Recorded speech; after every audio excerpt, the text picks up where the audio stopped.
Waalaikumsalam warahmatullahi wabarakatuh. Oke, baik. Selamat pagi semuanya. Pagi. Sehat semuanya? Alhamdulillah. Alhamdulillah. Baik. Hari ini kita masuk di pertemuan ke-12 mata kuliah pengantar bisnis dengan materi atau sub materinya adalah di manajemen pemasaran. Ada yang tahu manajemen pemasarannya apa?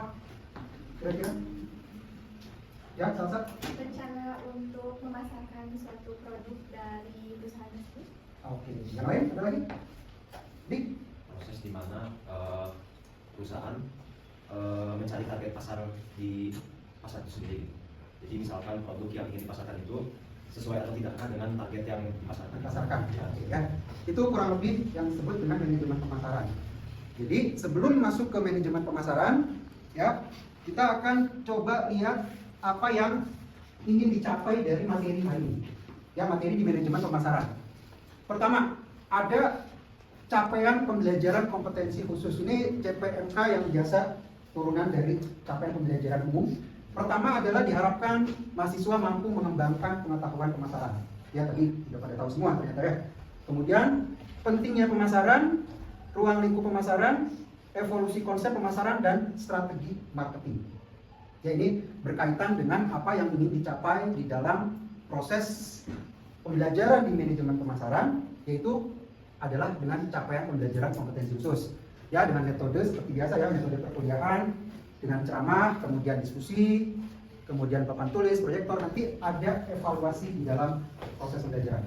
Ya, mungkin apakah nanti saya akan memberikan tugas atau misalnya quiz. Nah, pertama adalah dengan apa yang disebut di dalam manajemen pemasaran. Ya, materi pokok di sini diambil di bukunya Philip Kotler dan Kevin Keller di manajemen pemasaran. Jadi yang akan dibahas di dalam materi hari ini, pertama konsep dasar manajemen pemasaran, yang kedua pentingnya pemasaran, ketiga evolusi pemasaran, dan keempat strategi pemasaran. Nah, sekarang konsep dasar di dalam manajemen pemasaran. Jadi manajemen pemasaran ini adalah sebagai salah satu dari fungsi organisasi atau fungsi bisnis. Apa saja yang ada di dalam fungsi bisnis atau fungsi organisasi selain manajemen pemasaran? Sumber daya manusia, Kemudian, operasi, kemudian keuangan, kemudian sistem informasi. Jadi ini sebagai salah satu di dalam fungsi organisasi atau fungsi bisnis. Oke, sekarang konsep dasar dari manajemen pemasaran. Ya, sebelum saya masuk ke manajemen pemasaran, ada pemahaman di dalam apa itu pemasaran. Ya, secara sederhana,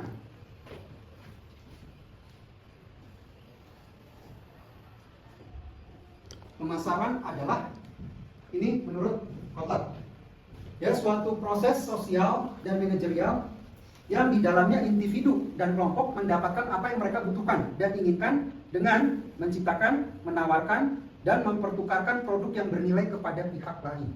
Jadi sebelum masuk kepada manajemen pemasaran, kita bisa paham dulu apa yang disebut dengan pemasaran atau marketing. Kalau bahasa Inggrisnya marketing. Ya, makanya ada sales and marketing. Jadi marketing itu kenapa disebut proses sosial? Kenapa disebut dengan proses sosial? Karena dilakukannya di masyarakat. Untuk apa dilakukan di masyarakat? Untuk mencari apa yang dibutuhkan oleh masyarakat. Ya, mencari apa yang dibutuhkan oleh masyarakat, kemudian apa? Menciptakan, create, bikin produk ya.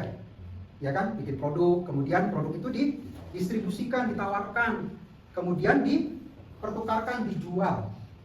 Ya, bahasa sederhananya. Tapi secara teori, Kotler bilang seperti ini. Ya, jadi ada manajemen pemasaran, ada pemasaran. Kita pahami dulu pemasaran itu apa. Ini proses bagaimana mencari apa yang dibutuhkan di masyarakat. Itulah yang akan membedakan antara penjualan dan pemasaran. Ya, jadi kalau pemasaran ini proses yang dilakukan di luar perusahaan. Kalau penjualan, proses dilakukan dari dalam perusahaan. Itu bedanya antara penjualan dan pemasaran. Jadi kalau pemasaran itu berpikirnya dari luar, dibawa ke perusahaan, tapi kalau penjualan berpikirnya dari dalam. Kenapa? Ada produk yang harus dijual di luar ya. Itu sales. Jadi makanya ada bagian yang disebut sales and marketing ya. Itu karena di satu sisi bagian itu adalah menjual barang atau produk, di sisi lain bagian itu adalah mencari untuk menciptakan, menawarkan, mempertukarkan produk yang bernilai kepada pihak lain. Ya, terminologinya adalah pakainya produk ya, karena produk itu hasilnya adalah barang dan jasa. Ya, jadi bukan barang dan jasa, tapi bukan produk dan jasa, tapi produk itu adalah hasil dari suatu proses produksi. Dia akan menghasilkan yang namanya barang dan jasa. Jadi terminologi pakai itu. Ini yang pertama, ya, berkaitan dengan apa itu pemasaran sebelum masuk ke manajemen pemasaran. Kemudian, apa pentingnya dari pemasaran atau urgensi dari pemasaran ini? Oke, apa urgensi dari pemasaran? Tadi penjualan, ya, bahwa penjualan ini bagian dari pemasaran yang salah satu fungsinya adalah untuk mendapatkan revenue, untuk mendapatkan pendapatan, mendapatkan duit. Yang pertama. Yang kedua adalah keinginan pelanggan yang cepat berubah. Kenapa cepat berubah? Karena preferensi pelanggan sekarang sudah banyak pilihan. Ya, dibandingkan dengan zaman dulu yang disebut dengan seller market. Pasar itu dikuasai oleh penjual. Ya, kalau sekarang tidak. Jadi makanya sekarang kata-kata yang disebut dengan customerism itu ya sekarang ini. Coba ya, kalian begitu dikecewakan oleh satu produk akan dengan cepat mudah pindah. Ya, cepat move on ya. Kecuali dengan itu nggak bisa move on ya. Ya kan? Ya, kalau produk cepat move on. Kedua, persaingan yang semakin ketat. Coba lihat bisnis sekarang itu sudah hyper competition. Ya kan? Ya, salah satu bagaimana mempertahankan persaingan dengan meng-create suatu produk yang inovatif, salah satunya. Ya, kemudian pengeluaran untuk usaha-usaha pemasaran yang terus meningkat seperti iklan, promosi, penjualan, penelitian pemasaran dalam perusahaan. Budget marketing itu makin tinggi. Ya, apalagi dengan sekarang yang namanya digital marketing atau digital bisnis. Investasinya akan sangat tinggi. Ya, jadi ini urgensi dari pemasaran. Nah, sekarang jadi apa itu lingkup pemasaran? Ya, pertama tadi bahwa pemasaran dilakukan di luar. Lingkupnya apa saja? Sudah pasti produk. Karena tadi mencari di luar itu apa yang dibutuhkan. Kemudian dibawa ke dalam. Ada pemasar dan ada prospek. Ya, kemudian ada pasar, kemudian adanya pertukaran. Istilah dari Kotler itu pertukaran. Ini kan sebetulnya jual belinya. Ya kan? Barang atau produk yang ditukar dengan sejumlah uang. Ada pasar. Pasar itu apa? Tempat jual beli transaksi. Itu kalau secara ilmu ekonomi. Tapi kalau menurut Kotler, pasar itu apa? Seluruh pelanggan potensial yang mau dan mampu. Untuk apa? Untuk melakukan pertukaran. Itu pasar. Ya, di dalam teori ilmu manajemen pemasaran. Jadi seluruh pelanggan potensial yang mampu dan mau untuk melakukan pertukaran. Jadi kalau kita ketemu konsumen yang mampu tapi tidak mau membeli, dari itu bukan pasar kita. Ya, ketemu konsumen hayam dengan produk kita tapi tidak mampu membeli, bukan pasar kita. Itu secara teori manajemen yang dikatakan dengan pasar adalah seluruh pelanggan potensial. Ya, oke. Nah, sekarang masuk ke dalam manajemen pemasaran. Kalau tadi pemasarannya. Nah, sekarang masuk ke dalam manajemen pemasaran. Seperti biasa, kalau ada yang disebut dengan manajemen, berarti di sini ada fungsi manajerial. Apa fungsi manajerialnya? Planning, organizing, controlling. Jadi bagaimana yang disebut dengan manajemen pemasaran adalah kegiatan menganalisa, merencanakan, mengimplementasikan, mengawasi kegiatan guna mencapai tingkat pemasaran sesuai dengan tujuan yang telah ditetapkan. Mulai dari merencanakan sampai dengan jadi ada di dalam proyek. Ya. Sehingga apa? Ada sesuatu yang ingin dicapai. Kenapa pemasaran itu harus direncanakan sampai dengan diawasi? Ya, ada yang ingin dicapai di sini nih. Yang ingin dicapai itu adalah tujuan dari manajemen pemasaran. Pertama adalah menciptakan nilai pelanggan. Yang kedua, market share. Ya, itu tujuan yang dicapai. Nah, sekarang menurut Kotler dan Keller bahwa manajemen pemasaran itu juga sebagai art and science, seni dan ilmu. Ya, kalau kita belajar di pengantar manajemen dulu, itu bahwa manajemen itu selain sebagai ilmu, juga manajemen itu adalah sebagai seni. Kenapa disebut sebagai seni itu? Kenapa? Karena bagaimana kemampuan seseorang untuk mempengaruhi orang lain itu berbeda. Yaitu seninya di sana. Jadi, bagaimana art and science di dalam marketing menurut Kotler adalah pertama, memilih pasar sasaran, ya, kemudian mendapatkannya, kemudian dijaga, kemudian ditumbuhkan pelanggannya dengan menciptakan, menyerahkan, mengkomunikasikan nilai pelanggan yang unggul. Artinya apa?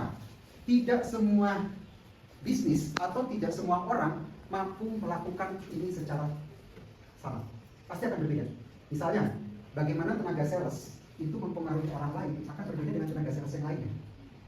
Cara berkomunikasi, ya, kemudian cara berinteraksi, itu akan berbeda. Itu disebut dengan seni. Makanya di dalam manajemen pemasaran, ya, ada yang disebut dengan art and science di dalam marketing. Ini menurut Kotler dan Keller. Oke, selanjutnya, bagaimana pentingnya manajemen pemasaran? Kalau tadi pentingnya pemasaran. Pertama, menyampaikan produk perusahaan ke konsumen. Ya, dengan ini baru dilakukan dengan salah satu strateginya dengan apa? Dengan bauran pemasaran. Apa saja bauran pemasaran? 4P. Pertama, ya, jadi bagaimana bauran pemasaran itu sampai ke konsumen? Ya, dengan produk, price, place, promotion. Ingat ya, penyebutannya jangan terbalik. Jadi dari produk dulu, kemudian ada harga, kemudian tempat jualnya di mana, kemudian promosinya bagaimana. Jadi nomor 1 dan 3 itu menentukan nomor 2 dan 4. Jadi makanya yang balik-balik ikutin yang 4P itu. Nah, itu adalah bagaimana produk perusahaan sampai ke konsumen dengan bauran pemasaran tadi. Mendukung proses produksi perusahaan. Ya, kalau barang tidak dijual, produksi kan nggak ada kerjanya. Barang numpuk di gudang. Ya, kemudian memahami kebutuhan yang diperlukan oleh konsumen. Tadi proses pemasaran. Membuat barang, membuat produksi tadi itu sudah pasti didasarkan kepada apa yang ingin oleh konsumen capai. Itu produk yang punya nilai tinggi. Dan ini direalisasikan dengan kebutuhan dana yang diperlukan oleh perusahaan. Ya, yang berkaitan dengan budget. Nah, sekarang pentingnya manajemen pemasaran di sisi customer. Kalau tadi di sisi perusahaan. Ya, di sisi customer sebagai persaingan. Coba gimana kalau perusahaan tidak bisa bersaing? Collapse. Tadi dia tidak bisa mencapai keunggulan kompetitif. Ya, tidak bisa mencapai keunggulan kompetitif. Jadi karena persaingan harus di-manage. Kemudian yang kedua, mencari pelanggan. Ya, bagaimana kalau bisnis itu tidak punya customer, apa yang terjadi? Tidak akan berkembang, tidak akan. Jadi makanya kalau di dalam materi manajemen pemasaran ini salah satu fungsi bisnis yang bukan salah satu ya. Fungsi bisnis yang satu-satunya menghasilkan revenue. Ya. Sementara yang lain kan mengeluarkan revenue. Ini menghasilkan revenue. Ya, jadi artinya bagaimana ini menjadi penting ya kalau di dalam bukunya Bory Allman itu nothing happen until sales made. Jadi dalam bisnis itu tidak akan pernah terjadi apa-apa sampai penjualan itu terrealisasi. Ya, nothing happen until sales made. Artinya ada pelanggan. Kemudian mempertahankan pelanggan. Nanti ada di strategi pemasaran bagaimana cara mempertahankan pelanggan. Karena kalau berdasarkan survei ya itu mempertahankan pelanggan itu biayanya lebih murah dibandingkan dengan mencari pelanggan baru. Jadi kalau di sini sudah ada punya bisnis, salah satu kuncinya adalah bagaimana mempertahankan pelanggan. Karena berdasarkan survei, mencari pelanggan itu biayanya 5 kali lipat lebih mahal daripada mempertahankan pelanggan. Ya, jadi makanya sekarang bagaimana orang berlomba-lomba untuk bisnis sekarang itu coba berkembang pelanggannya penting, jangan sampai hilang. Kemudian menciptakan nilai pelanggan. Nilai pelanggan itu apa? Nilai pelanggan adalah selisih antara pengorbanan mendapatkan suatu produk dengan manfaat yang didapat. Itu nilai pelanggan. Ya, kalau di dalam manajemen pemasaran tadi kan tujuannya menciptakan nilai pelanggan yang unggul, ya kan? Kalau di dalam perusahaan adalah menciptakan nilai perusahaan. Ya, tapi kalau di dalam menciptakan nilai pelanggan itu tadi. Jadi bagaimana konsumen itu mendapatkan produk yang mudah, harganya terjangkau, tapi manfaatnya tinggi. Itu baru nilai pelanggannya tinggi ya. Jadi ini pentingnya dalam manajemen pemasaran. Nah, sekarang apa saja yang ada di dalam ruang lingkup manajemen pemasaran? Ini ruang lingkup secara umum yang ada di dalam manajemen pemasaran.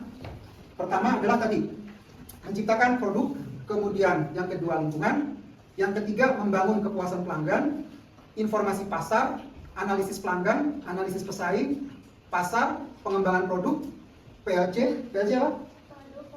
Produk life cycle, kemudian penetapan harga, kemudian distribusi, kemudian komunikasi pemasaran, pemasaran global, penjualan, strategi pemasaran. Ini ruang lingkup di dalam manajemen pemasaran. Jadi akan membahas seputar ini. Ya, tuh. Nah, sekarang kita masuk bagaimana evolusi dari pemasaran. Ya, pertama ada market atau product driven, ini evolusi pemasaran generasi pertama. Kedua, customer oriented, pemasaran generasi kedua. Marketing itu atau human centric, generasi ketiga, kemudian generasi keempat itu move to digital marketing. Jadi konvensional to digital.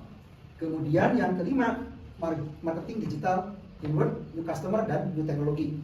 Ini lebih kepada konsepnya kalau di Bu Ari Alma disebut dengan marketing society, ya, marketing pemasaran atau kemasyarakatan. Nah, yang pertama yang disebut dengan product driven. Jadi marketing 1.0. Jadi product driven itu ini mulai berangkatnya dari revolusi industri pertama. Ketika pasar itu di banyak produk-produk muncul. Jadi pasar itu tiba-tiba dibanjiri oleh produk. Hasil dari apa? Revolusi industri pertama dengan penemuan mesin uap. Ya, jadi produk itu banyak di sana. Itu yang disebut dengan product driven. Jadi artinya apa? Produksi terus barang. Terserah masyarakat butuh atau tidak. Kan tidak sesuai dengan konsep pemasaran ya. Ya. Sementara tadi konsep pemasaran adalah mencari apa yang dibutuhkan masyarakat kan. Nah, tapi di sini dengan product driven. Ini sekitar tahun 1790-an. Ya, 1750 itu kan revolusi industri pertama. Pasar tiba-tiba banyak produk sehingga itu disebut dengan product driven. Mau butuh atau tidak butuh terus diciptakan. Yang kedua, customer oriented, marketing generasi kedua. Ini sudah mulai berpikir. Ya, apa yang dibutuhkan oleh masyarakat. Ini sudah mulai berpikir. Jadi baru produksi itu menghasilkan barang yang dibutuhkan oleh pelanggan. Makanya disebut dengan customer oriented. Sekarang sudah mulai berpikir. Yang ketiga, human centric. Kira-kira yang bisa jawab nggak? Kira-kira human centric itu gimana? Pemasaran yang didasarkan kepada human centric. Ya, jadi ini adalah generasi ketiga, marketing generasi ketiga itu bagaimana menciptakan ikatan dengan konsumen, customer body. Itu jadi bukan cuma bisnis itu, ya. Ini kalau udah punya bisnis itu bukan cuma orang beli, bayar, barang dibawa, that's it. Tapi bagaimana konsumen itu di dalam tanda petik dipelihara. Ya, untuk apa? Meningkatkan ikatan emosional. Ya, sekarang kan banyak kayak gitu kan. Survei di Amerika itu 80% transaksi penjualan terjadi karena ikatan emosional. Ini bukan rasional lagi. Transaksi terjadi. Ya, bukan emosional lagi. Tapi artinya apa? Rasional itu harga murah, kualitas bagus itu mulai bergeser kepada apa? Kepada ikatan tadi, bonding emosionalnya. Coba lihat, kalau saya sering lihat di beberapa bank itu, ada nasabah datang, dia biasanya cari customer langsung nyebutin nama, mau ke customer service. Kenapa? Mungkin dia sudah merasa nyaman dengan customer itu. Yaitu emosional bonding. Ya, kalian bisa bayangkan ketika punya usaha, bagaimana menciptakan ikatan emosional lagi. Ya, biarpun harganya mahal, tapi langsung bersebobok gitu ya. Gitu kan? Ya, itu yang disebut dengan human centric. Ya, jadi pemasaran itu kepada sekarang hubungan kemanusiaan. Ya, kemudian yang keempat, move from tradisional to konvensional, jadi perjalanan sekarang. Yang disebut dengan ada electronic business, ya, ada digital marketing, ada e-commerce.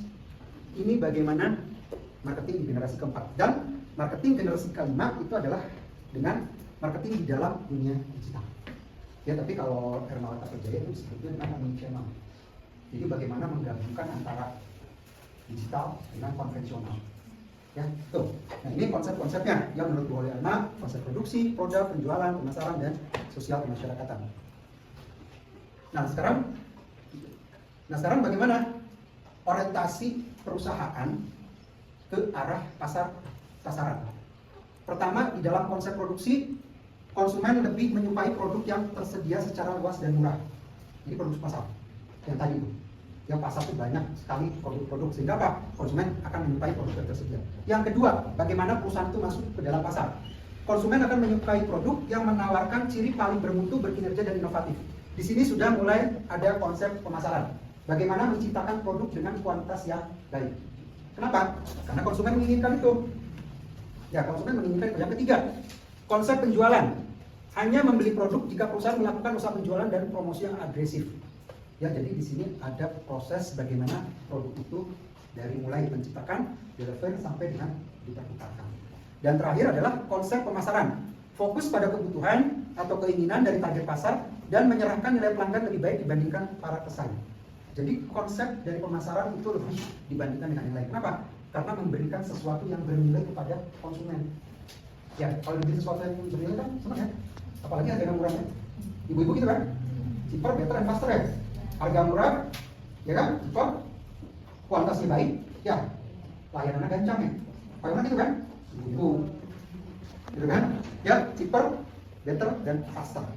Ya, ini orientasi bagaimana perusahaan masuk ke pasar. Nah, sekarang masuk ke bagaimana dengan strategi pemasaran. Ya, kalau tadi dalam konteks pemasaran, manajemen pemasaran, jadi bagaimana dengan manajemen pemasaran, ada strategi apa yang dilakukan. Ya, jadi kalau di dalam proses manajemen itu kan ada input, apalagi proses, kemudian output, kemudian outcome, kemudian benefit, kemudian impact. Ya, jangan sampai lupa nih. Dalam proses manajemen seperti itu. Masukan pertama, inputnya apa? Manajemen pemasaran. Ya, prosesnya apa yang masuk di sini? Adalah strategi pemasaran. Ya, kemudian outputnya apa kira-kira? Outputnya apa? Ya, adalah volume. Ya, volume penjualan. Outcome-nya apa kira-kira? Tadi tujuan dari pemasaran adalah outcome-nya adalah market share. Nah, kemudian benefit-nya adalah tadi menciptakan nilai adalah customer value. Impact-nya apa? Dampaknya apa kira-kira? Adalah brand image. Ini dalam suatu proses manajemen pemasaran. Nah, sekarang masuk ke dalam strategi pemasaran, artinya ada di dalam proses. Ya, proses untuk mencapai penjualan, volume penjualan, mencapai market share, mencapai customer value, mencapai brand image. Ini ada beberapa proses yang di dalam manajemen pemasaran atau kita sebut dengan strategi pemasaran. Teliti situasi pemasaran saat ini, ya, di dalam manajemen pemasaran, di dalam manajemen strategi dengan scanning, ya. Kemudian analisis lingkungan eksternal, analisis peluang, desain segmentasi pasar. Apa itu desain segmentasi pasar? Pengkotak-kotakan customer. Tuh. Ya, jadi customer itu kalau kata Herman kata juga, customer itu umum, heterogen. Nah, bagaimana customer itu dikotak-kotakin sesuai dengan apa? Karakteristik, sesuai dengan kebutuhan, ya, sesuai dengan harapan. Di kotak-kotak. Ini yang disebut dengan segmentasi, targeting, and positioning. Ini strategi pemasaran yang umum. Ya, yang dari zaman dulu sampai sekarang masih relevan. Ketika suatu bisnis muncul, dia pasti akan melakukan ini dulu nih. Segmentasi. Ya, saya punya produk untuk usia 15 sampai 25 tahun, segmentasi. Karakteristiknya apa? Bisa pria, bisa wanita. Ya, segmentasi, targeting, and positioning. Jadi di dalam segmentasi itu dikotak-kotakan berdasar apa? Demografi, teknik usia, jenis kelamin, berdasarkan apa lagi? Geografi, apa misalnya geografi? Wilayah, pedesaan, perkotaan, apa lagi? Psikografis, apa saja psikografis? Gaya hidup, preferensi, ya, penghasilan, perilaku. Itu dasar untuk segmentasi. Ya, jadi strategi yang pertama adalah untuk STP. Kemudian marketing mix. Apa marketing mix? 4P dan 4P apa saja? 7P?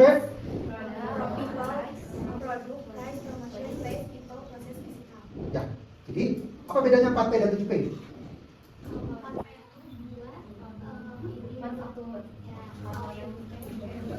Untuk jasa, ya, perbedaan antara 4P dan 7P. Kemudian ada customer relationship management. Nah, ini bisa dibilang strategi pemasaran yang modern. Ya, jadi bagaimana mendapatkan, mempertahankan, dan mengembangkan konsumen. Ini. Ya, tadi salah satu pentingnya manajemen pemasaran adalah mempertahankan pelanggan. Strateginya seperti ini. Ya, jadi bagaimana mendapatkan, kemudian mempertahankan dan mengembangkan. Tadi salah satunya mempertahankan pelanggan itu lebih murah dibandingkan perusahaan itu cari lagi pelanggan baru. Yang 5 kali lipat lebih mahal. Itu dengan customer relationship management. Sekarang ada yang barunya disebut dengan electronic ECRM. Electronic Customer Relationship Management. Ya, jadi kalau kita dapat gelas WA misalnya kan, selamat pagi Adi, ya, ini ada info baru. Apa beda? Ada perbedaan ketika nama kita disebutin. Ya, merasa dihargai kan?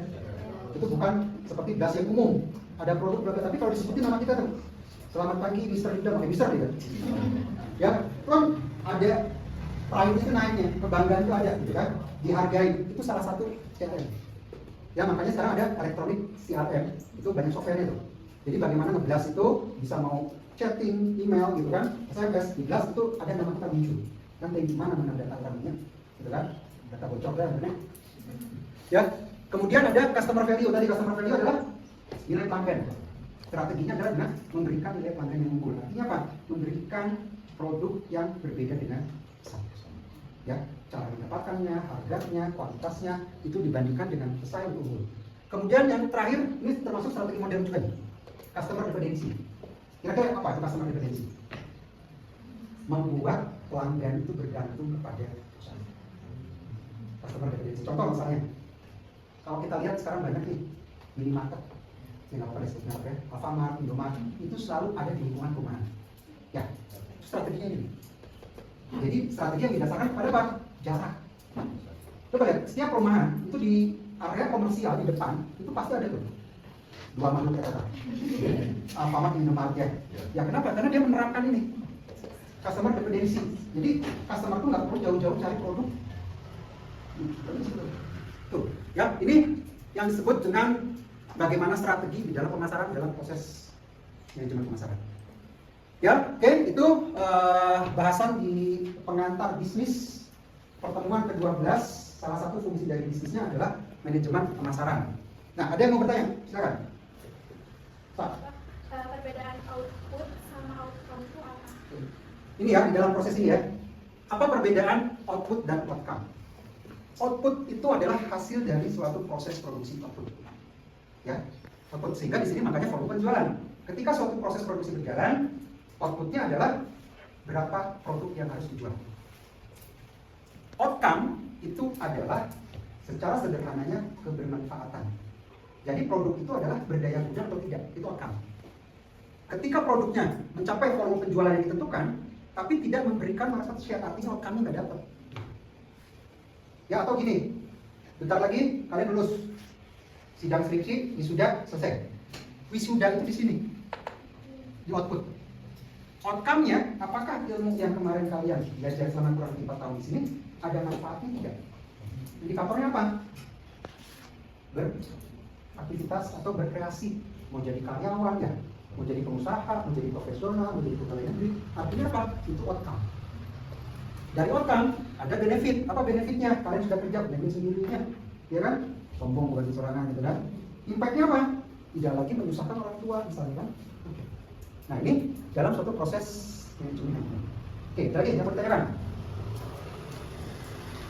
Atau saya tanya, dari uraian tadi, ada yang bisa membedakan tidak apa penjualan atau pemasaran? Penjualan atau pemasaran ya Pak? Ya. Kalau penjualan itu kan kita jadi beroperasinya itu dari dalam, dari internal perusahaan untuk langsung dijualkan ke si customer. Sementara pemasaran itu lingkupnya lebih luas daripada penjualan. Nah, jadi di mana di situ tuh ada perencanaan yang matang entah itu dengan melakukan strategi pemasaran yang tepat, terus riset pemasaran yang tepat, dan juga menentukan target pasar yang dibutuhkan masyarakat. Kayak apa? Target produk yang dimana sih konsumennya itu membutuhkan itu semua. Ya. Jadi itu kita bisa paham bagaimana perbedaan antara penjualan dan pemasaran, kemudian strategi di dalam pemasaran tadi apa, sehingga untuk evaluasi dari materi hari ini adalah silakan membuat salah satu strategi pemasaran. Tadi ada beberapa strategi pemasaran ya terhadap rencana suatu produk yang akan diproduksi. Ya, jadi misalnya kalian akan berencana membuka usaha, membuat produk X. Nah, mau pertama strategi apa yang dipakai? Tadi ada beberapa strategi itu sebagai evaluasi dari materi hari ini. Ya, baik. Ada yang bisa dipahami atau yang mau ditanyakan lagi? Cukup? Cukup? Baik, oke ya. Saya cukupkan sekian untuk di materi hari ini. Untuk daftar hadir, siapa yang tidak hadir? Coba? Tina sakit ya, cuma Tina aja, 1 orang. Oh, sama Rizik ya? Saya sakit. Sama Pak Dia. Oke. Ada di situ ya. Oke, baik. Terima kasih untuk hari ini. Ya, mudah-mudahan kita bisa bertemu kembali di minggu depan, dan jangan lupa untuk tugas tadi silakan dikerjakan sebagai bahan evaluasi. Terima kasih. Bila taufiq wal hidayah. Assalamualaikum warahmatullahi wabarakatuh. Waalaikumsalam warahmatullahi wabarakatuh.